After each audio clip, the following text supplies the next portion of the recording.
time travel, mutant creatures, intense combat, anti-gravity mayhem, and a lot of gore.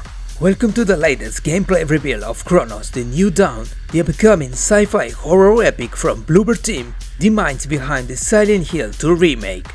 Want the full scoop? Then don't miss this new video and let's get started! Bloober Team has finally dropped gameplay for Chronos: The New Dawn, their upcoming sci-fi survival horror that throws us into a twisted time travel story set in a brutal post-apocalyptic future in an alternate 1980s Poland. In this game, you'll step into the shoes of the Traveler, an agent of the enigmatic and shadow group known as the Collective. Your mission? To dive into the past and extract key figures who didn't survive to the apocalypse. You know, no pressure. To pull this off, these travelers from the Collective are sent deep into the ruins of humanity past, on a mission to locate mysterious time rift. They're the only ones tough enough to survive the hostile wasteland left behind. And you, as the traveler, you'll have to brave a deadly post-apocalyptic hellscape born from a cataclysmic event known as the Shift, packed with monstrous abominations, ready to push your combat and survival skills to the limit. Bloober Team says this game is a full-on tribute to classic horror, thriller and sci-fi, drawing major inspiration from John Carpenter's The Thing, Terry Gilliam's 12 Monkeys, and the mind-bending Netflix hit Dark. But it doesn't stop here. You also feel the influence of genre heavyweights like Dead Space and even Dark Souls when it comes to combat, difficulty and level exploration. The new gameplay makes it clear. This is a survival horror game, but with a solid dose of action. We've got the classic over-the-shoulder third-person camera, paired with the combat and gameplay mechanics that seriously give off Dead Space vibes. Honestly, you can tell Bloober Team took a ton of inspiration from Electronic Arts' icon space horror series, and it shows in the best and maybe the worst way possible. When it comes to the combat, you have a solid arsenal or firearms at your disposal, even a flamethrower, but it looks like your main pistol will be the key. From what we've seen, it's play a much bigger role, like triggering temporary abilities that help you solve puzzles or access areas that would normally be out of reach. In fact, in the trailer, we see the Traveler literally rebuild a destroyed bridge using one of these powers.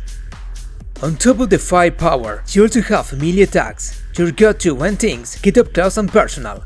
You'll need them to take down the orphans. That's what the game calls is terrifying mutant creatures. And yep, dismemberment is a thing here too. If definitely give off Dead Space energy, but hit-ups it's not going to work exactly the same way, so don't expect a copy-paste system. In Chronos, we've got levels where gravity just straight up disappears, thanks to those time rifts. That means you'll be able to fly. Well, more like float through certain sections, and it looks super cool, whether you are navigating the environment, solving puzzles, or taking down enemies mid-air. It definitely adds an interesting twist to the gameplay. And speaking of enemies, these things called the Orphans are what the Collective calls the twisted remains of human civilizations. Creepy, right?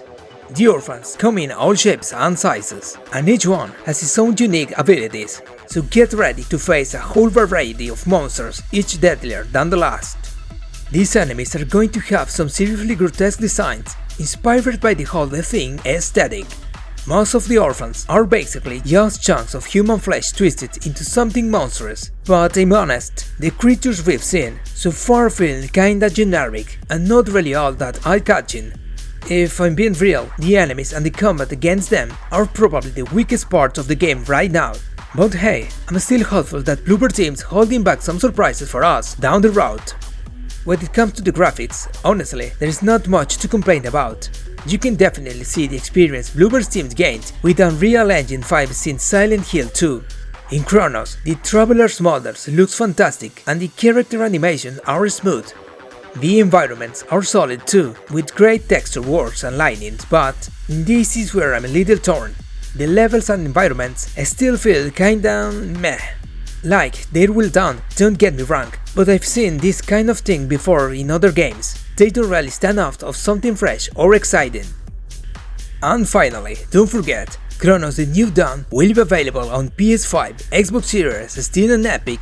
While we don't have an exact release date just yet, it's scheduled for 2025. It'll probably drop around October or November, so we can expect more info and gameplay in the coming months. So, What are you guys thinking about Chronos so far? Are you hyped for Bloober's latest, or is this kind of horror just not your thing? Drop your thoughts in the comments below, I wanna hear all your opinions. That's it for today, folks. If you enjoyed the video, don't forget to share it, hit that subscribe button and smash those likes. Huge thanks for watching, and remember, I'll see you soon in the next video here on the Beat Island.